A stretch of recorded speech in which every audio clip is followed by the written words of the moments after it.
Then shall the righteous answer him, saying, Lord, when saw we thee an hungered, and fed thee, or thirsty, and gave thee drink?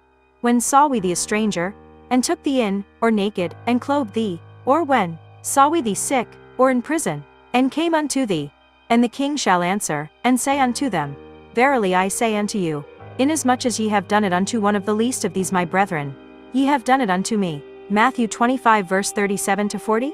This passage is generally used to help people understand our role as Christians towards the hungry, thirsty, naked, sick, and imprisoned people in our world. It should note that every one of these situations was experienced by Christ himself, though at the particular moment, he is speaking prophetically. He explains that every kind of thing we do for people, in this case, his brothers or disciples, is the equivalent of doing the same for Christ. It is a call to us to be kind to the Christ and others, to treat others as the embodiment of Christ himself. We might see a homeless man begging for food on the street and turn our heads when we walk by, forgetting that Christ himself was homeless. If we knew this homeless man to be Christ, we would certainly not turn away. Jesus reminds us that the homeless man is Christ. If we take these words to heart, as well as the passage that follows them, we will change our attitude towards people in need and treat them as if we were treating Christ in need. Joshua 4 verse 24 says, that all the people of the earth might know the hand of the Lord, that it is mighty,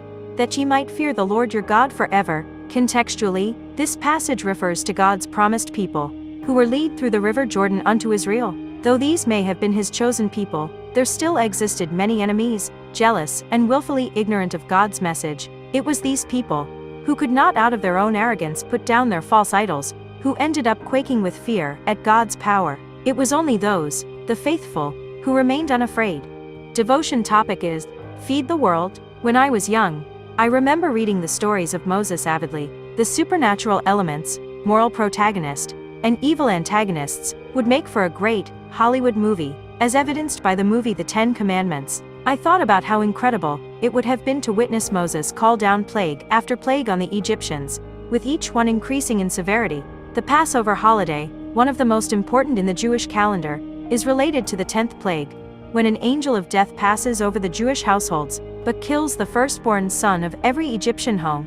Not wanting any more bloodshed, the Pharaoh finally relents, freeing the Jews, and has been celebrated ever since. Many of the elements in place in Exodus related to Passover are mentioned in John 6. Jesus tells his disciples to gather the food, and not waste any, just as Moses did in Exodus 16:19. There are other elements in John 6 as well, but the most important parallel between these verses and Exodus is how Christ and Moses were viewed after these events. As verse 14 explains, then those men, when they had seen the miracle that Jesus did, said, This is of a truth that prophet that should come into the world. Non-believers have been converted, the same as the Pharaoh with Moses. Jesus and Moses fed the hungry and freed their people. How can we do the same in our lives? Prayer. We have been called to feed the hungry. This can be taken in the literal sense, as well as the spiritual. We may lack the natural resources to feed everyone, but we do not lack the spiritual. Go forth to love the Lord, love the people, serve the Lord, and serve the people. Leave everything else to God. Amen.